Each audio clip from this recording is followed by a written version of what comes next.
The Signal Oil Program, The Whistler.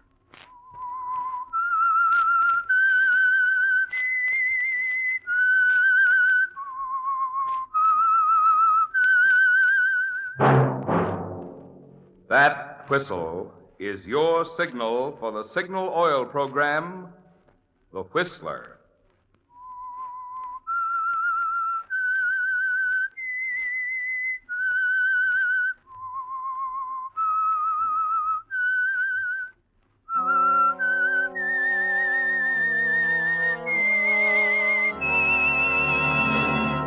I am the Whistler, and I know many things, for I walk by night.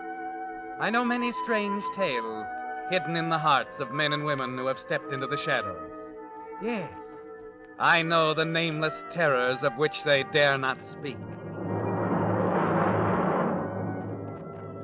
Yes, friends, it's time for the Signal Oil Program, The Whistler, rated tops in popularity for a longer period of time than any other West Coast program in radio history. And Signal gasoline is tops, too, tops in quality. It takes extra quality, you know, to give you extra mileage. And Signal is the famous Go Farther gasoline. So look for the Signal Circle sign in yellow and black that identifies friendly dealer-owned Signal stations from Canada to Mexico. And now the Whistler's strange story. The first year.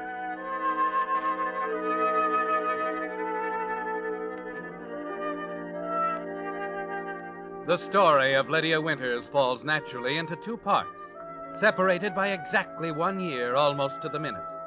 Her marriage to Elliot Larkin ended, of course, on New Year's Eve, somewhere around midnight at a place called Silver Lake Lodge.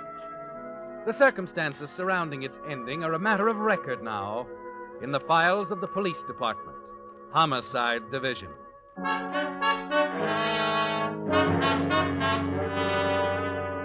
The beginning is another story, a personal one. Just a year before, early on New Year's morning, Lydia Winters had stood at the door of her uncle's apartment with Elliot, listening to the whistles ushering in the new year. Darling, Huh? listen. Well, it's official now, a brand new year. Brand new life.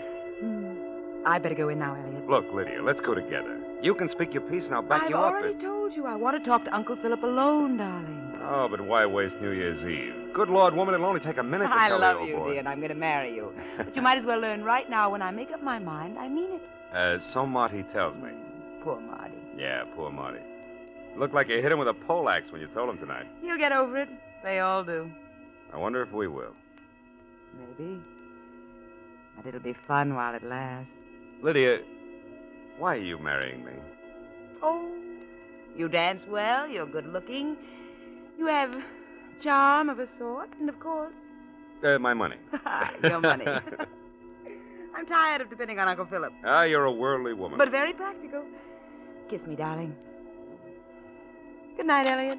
I'll pick you up tomorrow at noon. Mhm. We can be married in Greenville and run up to Silver Lake Lodge for a couple of weeks, huh? You're so capable, darling. All figured out for me. Yeah, except Uncle Philip. Just leave Uncle Philip to me, dear. Good night. Good night. Happy New Year.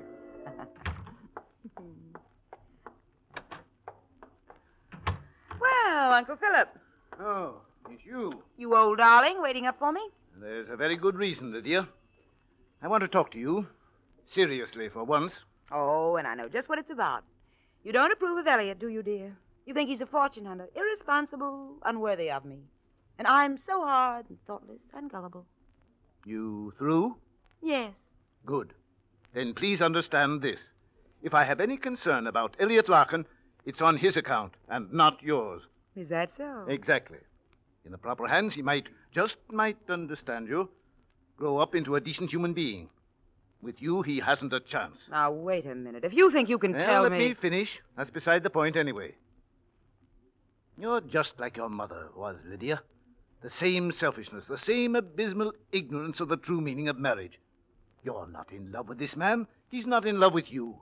You're pretty sure of yourself, aren't you? Of course I'm sure. To get to the point, Lydia, I will not approve your marriage to Elliot Larkin or any other man until you indicate some small understanding of what the word means, until you're able to look upon it as a sacred contract instead of an adventure. I see. Now, I'd be grateful if you'd step off the soapbox while I tell you something. I don't care what you think. Listen to me, Lydia. I'm through listening to you. I'm of age, Uncle Philip. Tomorrow afternoon, I'm marrying Elliot, whether you approve or not. I don't care about you or your money or anything else. It's my life, and I intend to live it as I please. I'm leaving at noon tomorrow, Uncle Philip, and there's nothing you can do about it. Nothing I can do about it, eh? Yeah.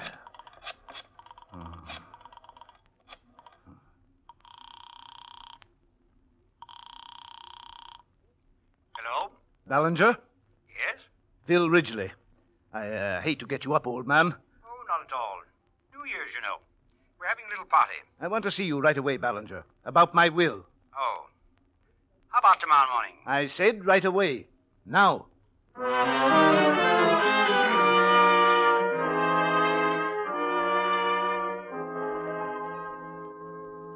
Good Lord, Phil. You can't do a thing like this now. Why not? Why, it's vicious. If there was any chance for success of Lydia's marriage, it's destroyed by this thing. You can't play with people's lives as if they were puppets. It's my money, Ballinger. I can do with it what I please. Now get this again. The new will is to provide that if Lydia and Elliot Larkin live together as man and wife under the same roof for a period of 10 years, they are to receive the principal legacy of $500,000 jointly, or half to each other as they may choose. That failing, it goes to the Children's Relief Fund. Got that? That's clear enough. Now, if at any time during those 10 years either one of them die by any means, the entire sum is payable to the survivor immediately. Now, look here, Philip. I realize I'm in no position to question your moral code, but this thing is fiendish. Why, it'll set them at each other's throats. Perhaps it will, Ballinger. Perhaps it will. It's a sort of a test, you know. If I'm right, if the marriage means nothing to either of them, it will destroy them. On the other hand, if I'm wrong, it will be a real reward. Yes, but don't you see? It's not a will, Philip. It's a weapon. Maybe. I know I won't live to see it work out. But you'll see it, Ballinger. You're to acquaint them with the provisions the moment I die. There's a comfortable retainer in there for you to see it's followed to the letter. You know, I envy you, Ballinger. It should prove very interesting.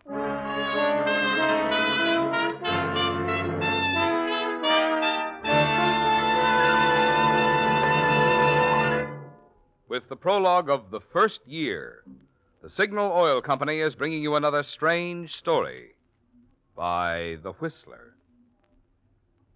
But now, a brief suggestion to help you enjoy new driving pleasure during the new year. To be sure of the tops in gasoline quality, there are just two things to remember. One, in gasoline, it takes extra quality to go farther. And two, Signal is the famous Go Farther gasoline. And now, back to The Whistler.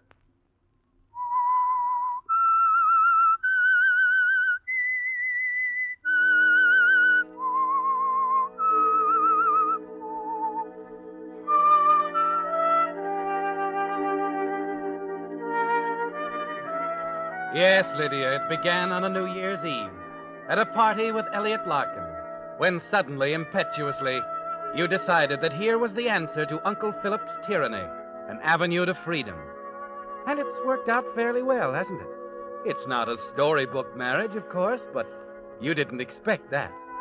Still, Elliot is fairly presentable, reasonable, and charming, and you're sure he's wealthy enough to keep you well-dressed and entertained. And until something better comes along, you're content. It was an evening in October that changed all that. The two of you had just arrived home from a football game. Old Johnny Gates. Can you imagine running into him that way? I felt like a lost sheep with the two of you huddled together all Well, I haven't seen him since college. Oh, here, let me take your coat. Uh-huh. There. That was a lucky break running into him that way, you know? Where are the cigarettes? Oh, just a minute. Oh, here you are. Catch. Thanks. What do you mean, lucky break? You didn't pay any attention to the game. Well, he's leaving his job. He's going to the Orient. Oh? Yeah, he represents some cordial outfit, liqueurs, that sort of thing, you know. Well, I mean, that's the job he's leaving. It's a pretty good job. What's that got to do with you? He says he'll recommend me to replace him if I want it. mean you're going to work? Well, why not? I can't be a playboy all my life, you know. What? Elliot. Elliot, darling, what in the world got into your head? What's so funny, huh? Elliot, you working. Oh. Yeah, well, you better answer the phone. Yeah, excuse me, darling. Hello? Mrs. Larkin? Yes? This is Mr. Ballinger, your uncle's lawyer. I'm not at home to my uncle, Mr. Ballinger. You can tell him Just a minute, Mrs. Larkin. I'm calling to tell you that your uncle passed away this afternoon. I see. It's my duty as his executor to read to you the terms of his will. Who is it, honey? Just a minute, please. Uncle Philip's dead. Something about the will. Oh, let me talk to him. I'll handle it. Mr. Ballinger, perhaps you don't quite understand my relationship with Uncle Philip. Wait a minute. Elliot. Give me that phone What now. do you think you're doing? It's time I knock some sense into your head, Angel. You may as well know it now. We're broke. What? Oh, as close to it as you can get without selling the furniture. That's why I took Johnny up on the job. Hello? You had Hello? money, a lot of it, you Never saved. mind that now. You just tell Mr. Ballinger we'll be glad to talk to him. You hear? Go on, take the phone. Hello? Hello, Mr. Ballinger. Yes? We'll be over right away. How'd it taste, dear? What? Humble pie. I'm not in the mood for that sort of thing, Elliot. Why didn't you tell me you were broke? You didn't ask. You just went along with what everyone believed about the lock and You fortune. think that was fair to me? Well, it works two ways, Angel. After all, I was under the impression your Uncle Philip's worldly goods were practically in your pocket. I see. Well, I guess I'd better make this clear, Elliot. I don't love you. I never did. Oh, now take it easy. And bright and early tomorrow morning, I'm leaving this house and I'm not coming back. Really? Well, I'm going to miss you terribly. Where are you going? Does it matter very much? No, not really. Tomorrow's up to you, Lydia. Tonight, on the other hand... I'll see Mr. Ballinger alone. We're going together, darling. Somehow I'm just a little curious about your uncle's will.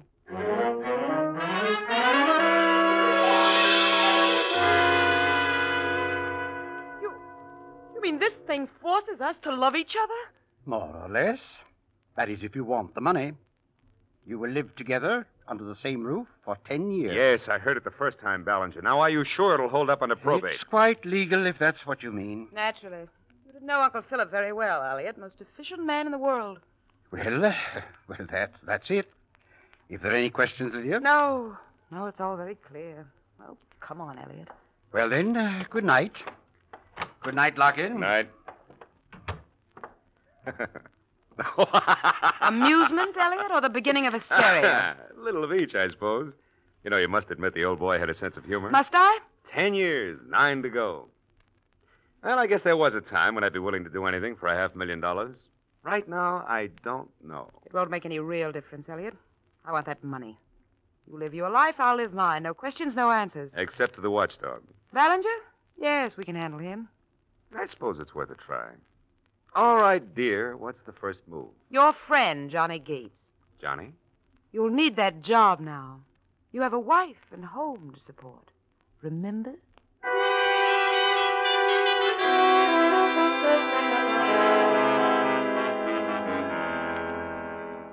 At that moment, you're forced to admit something to yourself, aren't you, Lydia?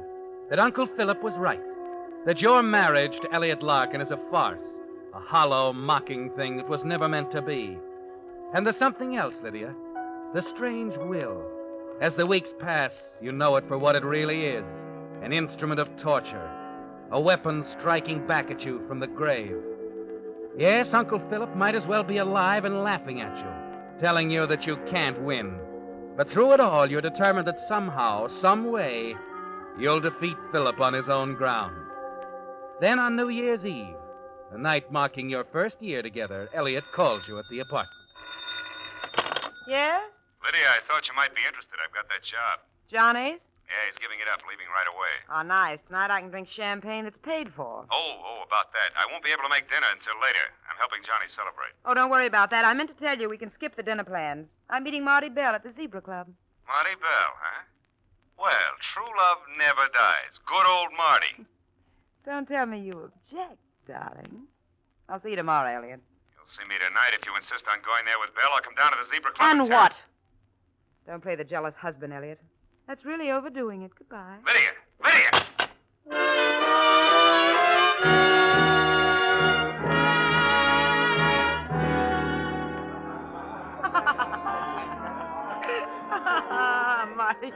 Marty, you're very amusing. But I mean it, Lydia. I love you. Does anyone really mean that? I want you to go away with me, Lydia. Leave Elliot. Please, Marty. Trying to break up the perfectly matched, adoring Larkin. It isn't breaking anything up, and you know it. You're not fooling me, Lydia. Stop it, Marty. You don't care a hang for Elliot. and I he does... said stop it. Hello. There's someone coming over to our table, an old friend. Really? I don't see anyone Mr. Ballinger. What an unexpected surprise. Yes, I dare say. I'd like you to meet Marty Bell, an old friend of Elliot's. Oh. Marty, Mr. Ballinger. How do you do, Mr. Marty's Ballinger? keeping me company while I wait for Elliot, but he has an appointment. Maybe you'd sit in for a while, Mr. Ballinger. Glad to, but... Then Marty won't have to waste any more time. I'm not wasting time, It's Lydia. all right. You've been a dear, Marty. I'll tell Elliot now. Run along. Nice to meet you, Bill. Yeah, same here. Well, goodbye, Lydia. Bye, Marty, and thanks so much. He's such a dear.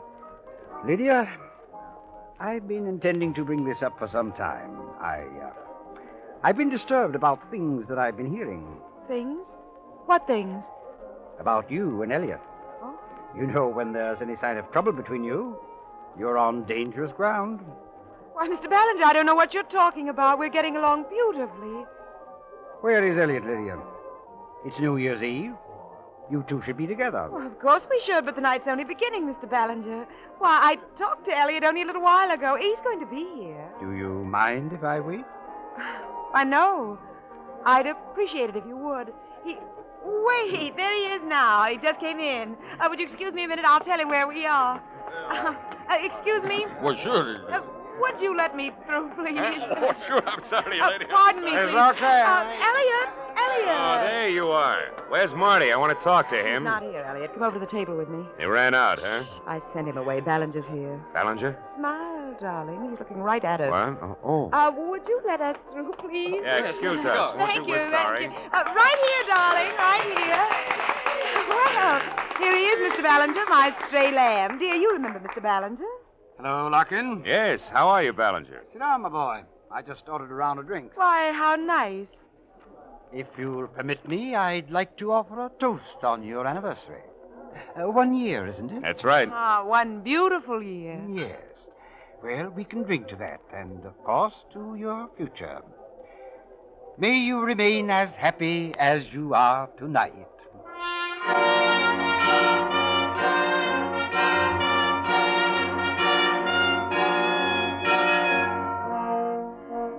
Right now, Lydia, as you lift your glass and touch it to the others, listen to Ballinger's hollow toast.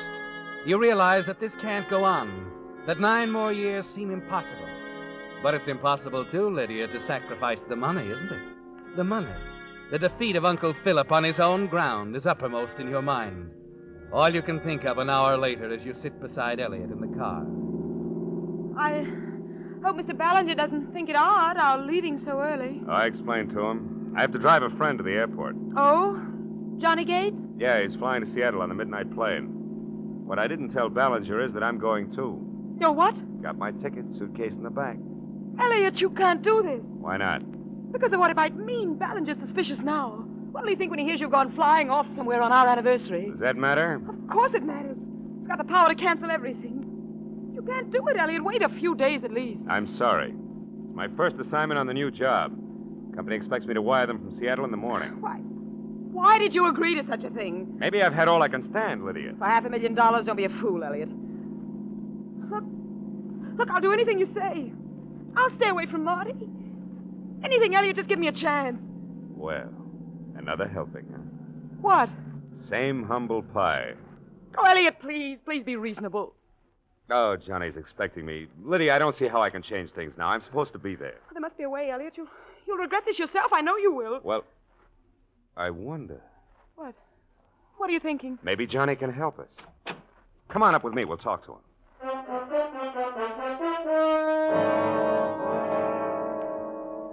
Maybe I'm a little dumb tonight, Elliot. Give me another rundown on that, will you? Well, now, look, Johnny, it's simple. I'd just like an extra day here, that's all. You're flying north anyway. Couldn't you send that wire for me? To cover you with the company. That's right. Now, you see, that way Lydia and I can be together on our anniversary, and I'll be up there in a day or two. Well, I don't suppose there'll be much doing over the holiday anyway. Oh, not a thing. It's just that I don't want to beg off on my first assignment. No, that wouldn't be so good. Okay, pal, I'll handle it for Oh, you. swell. Johnny, I appreciate this, too. Forget it. Elliot's done plenty for me. Oh, Johnny, there's one more thing. I don't like the idea of turning in my plane ticket. You know, just in case the company should check. Oh, I don't think they Well, will. I'd rather not take a chance. Now, look, if it doesn't matter to you, you're leaving the company anyway, couldn't you turn yours back and go in my place all the way through? Well, if you'll feel safer. Well, Johnny, I about it. really would. Okay, let's have it. Say, I'll even check into your hotel for you. Oh, huh? fine. We better get going. Yeah, right away. Well, I'll finish packing. Be with you in a minute. Satisfied, Lydia? Perfectly. Look, as long as we're going to make it look good to Ballinger, maybe we can go the whole hog. How do you mean? Well, after we drop Johnny at the airport, how about driving up to Silver Lake Lodge? Wonderful. Remember the first time we were there? A brand new year, a brand new life.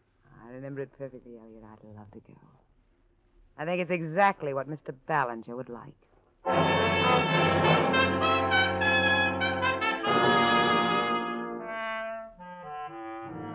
Well, Lydia, for the moment you've won. But the worry of the future is on your mind, driving down to the airport and watching Johnny Gates off on Flight 27. And all the way up to Silver Lake Lodge, you wonder about those 9 long years ahead.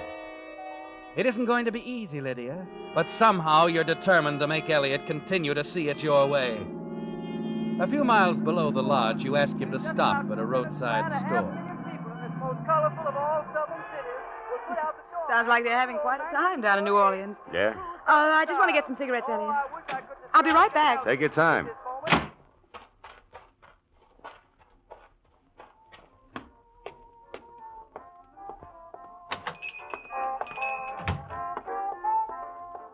Yes, ma'am. A pack of cigarettes, please. Take your pick. Oh, these will do. Here you are. Yeah, thanks. A brief announcement, then back to the New Year's round-the-town celebration. Flight 27 of Peerless Airlines, northbound for Seattle, crashed and burned in an unexplained accident 1 hour ago. All on board were killed. That news comes suddenly, doesn't it, Lydia? The answer to everything. To Elliot, the money, everything. Yes, Lydia, Elliot was on that plane, even if it was in name only. At this very moment, as he waits for you in the car outside, he's officially dead, certainly unidentifiable. And the words of Uncle Philip's will keep running through your mind. If at any time either Lydia or Elliot Larkin die, the entire sum is payable immediately to the survivor. You know how simple it can be now, Lydia. Yes, as you close the door behind you, walk through the bracing mountain air to the car, you realize that here is the opportunity of a lifetime. Freedom from Elliot and all of the $500,000 for yourself. And looking at Elliot relaxed, waiting for you, you know you're going to kill him tonight. Sorry to keep you waiting. Oh, that's all right.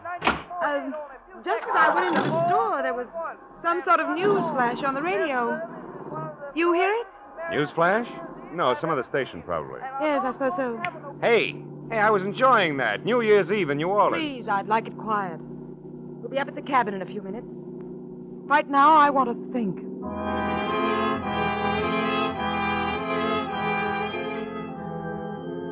Of course you want to think, Lydia, of the loaded target pistol in the gun case at the cabin, of how lonely it is there, of how easy it'll be to dispose of Elliot's body in that wilderness.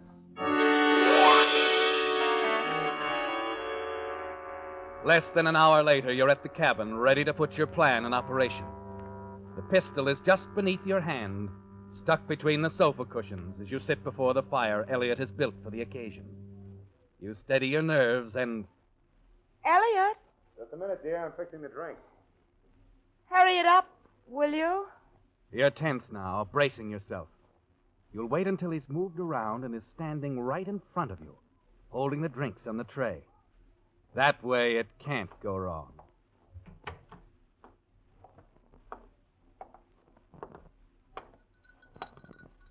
Around this way, darling. Right near the fire.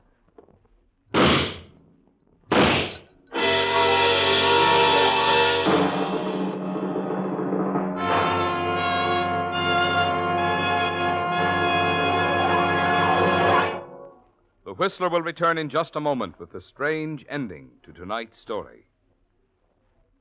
Meantime, for Signal Oil Company and the almost 2,000 signal dealers throughout the states of California, Oregon, Washington, Idaho, Nevada, and Arizona, I want to wish you a very happy 1948. May your new year be filled with peace, prosperity, and the good health with which to enjoy these blessings. And now back to the Whistler.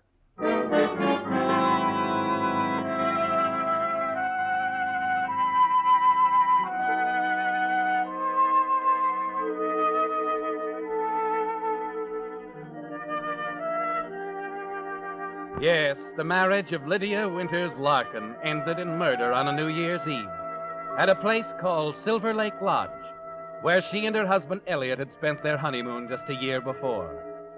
There's a complete record now in the files of the Homicide Division, a record of a detective's curiosity over the crash of a northbound airplane and the supposed death of a passenger named Elliot Larkin, of an investigation that led to a quick arrest and a complete confession. At police headquarters, Mr. Ballinger, the attorney, was remarkably philosophical as the lieutenant read the whole amazing story from a hurriedly prepared transcript of the confession. I can't say that I'm surprised, Lieutenant. I was afraid from the beginning that Philip's will would lead to something like that. Yes, the will, of course, gives us a solid motive. Although we already figured we'd find something like that. Oh, there's one more paragraph to the confession. You want to hear it? Yes, read on, please. Well, it goes on to say, once I knew that Johnny Gates was on that northbound plane traveling as Elliot Larkin, the way seemed perfectly clear. As soon as we got to the cabin, I got hold of a gun and waited for my opportunity. The first chance I had, I pulled the trigger twice without any warning, and it was all over. And then there's the signature, of course. The only thing I don't understand, Lieutenant, is how you were able to make the arrest so quickly. A good hunch on the part of one of the boys. You see, when he found out that Larkin was due up in Seattle on that new job, he flew up there as a matter of routine. Well, after that, of course, the arrest was over. Oh, they're bringing in the prisoner now. Do you want to... Yes, I'll stay. All right, Sergeant. In here. I don't know how you ever expected to get by with this, Larkin. Does that matter now? With Johnny Gates traveling in my name, I thought I had a perfect alibi. So I killed him. And until our man walked in on you in Seattle, you still didn't know that your alibi had blown up in that plane. Yeah. Funny thing, too. At night in the car, Lydia asked me if I'd heard a news flash. It must have been about that plane. I wonder why she didn't tell me.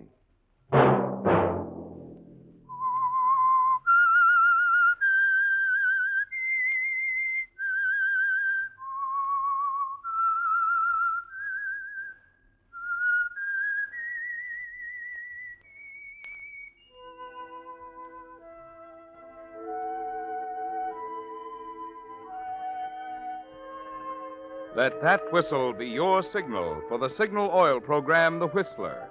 Each Wednesday night at the same time, brought to you by the Signal Oil Company, marketers of Signal gasoline and motor oil and fine quality automotive accessories. Because this is New Year's Eve, the safety message with which we have closed every Whistler program during the past year has even more significance tonight. To get the most driving pleasure, drive at sensible speeds, be courteous, and obey traffic regulations. It may save a life, possibly your own.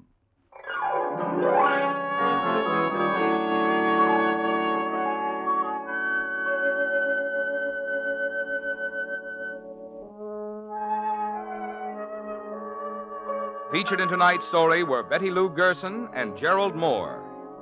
The Whistler was produced by George W. Allen with story by Joel Malone and Harold Swanton and music by Wilbur Hatch, and was transmitted to our troops overseas by the Armed Forces Radio Service.